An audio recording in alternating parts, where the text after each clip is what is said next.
This might be a case of what have you done for me lately? Solar City stock getting slashed, even though the residential solar installment company saw revenue surge 82%, but it lowered its predictions for installations because of an increase in pricing for its commercial business. So you add to that the soon-to-expire government incentives that have propped up many solar companies, and the pressure is tamping down the stock.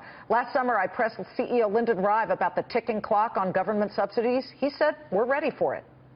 In 2017, the tax credit essentially has a massive reduction. It goes down from 30% down to 10%. And based on our cost curve reduction, we have to achieve $2.50 a watt, which may be too much detail for your audience. But we have to get our costs down.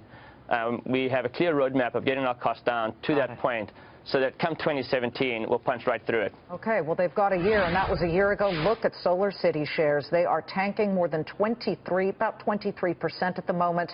The stock is down more than 60% year over year. But look, Solar City's not the only renewable energy company in early stages that's struggling with debt. Take a look at some of the other names in the industry. Jeff Flock is at Exelon City Solar in Chicago. As we look at these numbers, and these are the stocks. But look, in Chicago, you look at how the company plans to power through, Jeff. I'm very interested to know what their plan is.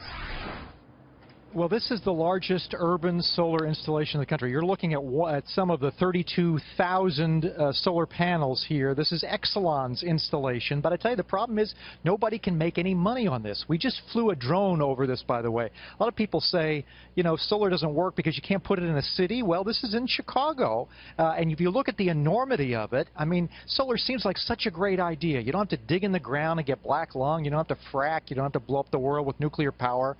But even with subsidies, take a look at the numbers. It just costs so much more to produce solar. About $125. It comes down very little even with a subsidy. Compare that to natural gas, it just doesn't happen. As you point out, the stocks are just getting hammered now with the expiration of some of these incentives. The states are pulling back on the requirements that you can sell, that, you know, the company has to buy back your excess power. So that's killing them. I leave you with the positive, and that is that solar continues to grow, up 27% in the last year while coal is down, but it's starting from such a small part of the market. That doesn't mean a whole lot. I don't know.